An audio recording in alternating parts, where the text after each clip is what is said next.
Assalamualaikum warahmatullahi wabarakatuh. Perkenalkan, nama saya Kania Nabila Rahman dengan NIM 1237315. Pada kesempatan kali ini saya akan menjelaskan klasifikasi machine learning untuk pengklasifikasian pengenalan wajah. Baik, di sini saya sudah membuat beberapa kode dan juga ada beberapa dataset. Tapi sebelum itu, lebih baiknya kita membahas latar belakangnya terlebih dahulu. Jadi emosi manusia itu memang sulit untuk dikenali secara otomatis karena ekspresi wajah biasa itu bisa berubah-ubah gitu. Kadang senyum tipis dianggap netral atau wajah sedih dianggap biasa aja. Selain itu, model juga sering nggak akurat jika datanya sedikit atau kalau foto wajahnya nggak terpotong dengan benar. Oleh karena itu, di sini saya memberikan solusi di mana saya membuat sistem yang fokus mendeteksi bagian wajah saja dan melatih model agar bisa mendeteksi 3 emosi dasar, yang mana ada emosi senang, sedih, dan juga netral. Kemudian mula-mula di sini ada pengambilan datasetnya. Nah, ini untuk kodenya seperti ini. Jadi langkah pertama itu adalah membuat datasetnya. Jadi saya menggunakan dataset saya pribadi. Jadi saya mengambil foto wajah untuk 3 ekspresi seperti yang saya sudah bilang tadi sebelumnya, ada senang, sedih, dan juga netral. Di sini saya menggunakan kode Python untuk mengambil gambar otomatis setiap 0,3 detik. Jadi di sini ada setiap 0,3 detik. Nah, tujuannya itu adalah supaya datasetnya itu lebih konsisten, terus pencahayaannya sama, backgroundnya sama, dan juga ekspresinya jelas. Kemudian ada preprocessing deteksi wajah gitu. Jadi ketika datasetnya sudah siap, di sini ada beberapa dataset. Jadi ketika datasetnya sudah siap, setiap gambar itu yang saya proses dengan MediaPi Face Detection. MediaPi ini bakal mencari posisi wajah, kemudian memotong bagian wajahnya saja, kemudian ya udah motong bagian wajahnya aja. Kenapa sih cuman wajahnya aja? Karena kalau model dilatih menggunakan full body atau gambar yang terlalu lebar, dia tuh bakal bingung saat deteksi secara real time-nya gitu. Karena fokusnya jadi kemana-mana gitu. Jadi wajahnya tuh dipotong, distandarkan ukurannya jadi 160 kali 160. Dan nanti hasilnya itu bakal di crop, baru dikirim ke Fastnet. Kemudian ada ekstraksi fitur menggunakan Fastnet selama 30 detik.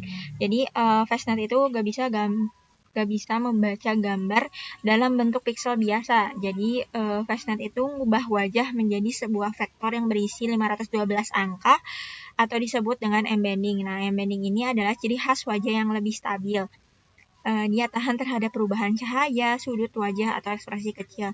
Nah, embedding inilah yang saya gunakan sebagai input untuk model klasifikasinya gitu. Saya pakai embedding juga. Kemudian selanjutnya ada training model. Untuk training modelnya, jadi setelah semua embedding terkumpul, saya melatih model machine learning menggunakan logistic regression. Kenapa? Karena ini tuh cepat dilatih, cocok untuk dataset yang kecil, dan juga stabil saat digunakan di webcam secara real time gitu. Lalu di sini saya juga memakai kelas weight balance ya di sini. Saya juga memakai kelas weight balance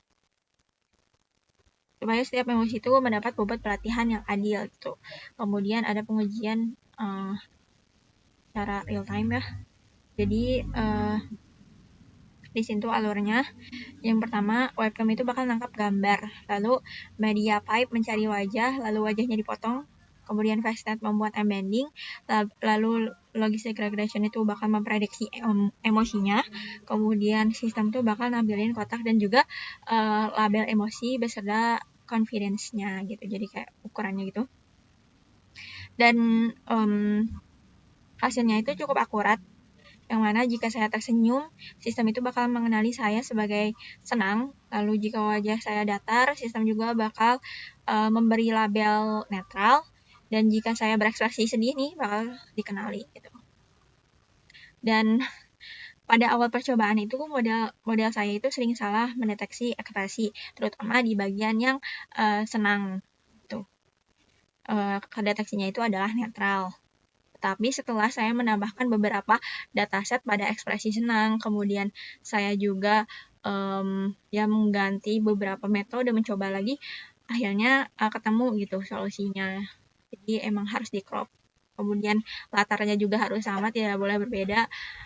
Pakaian yang digunakan juga memang harus sama gitu ya, supaya lebih akurat gitu prediksinya.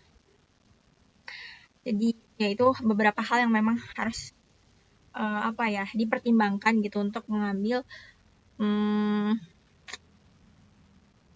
hasil pengujiannya gitu.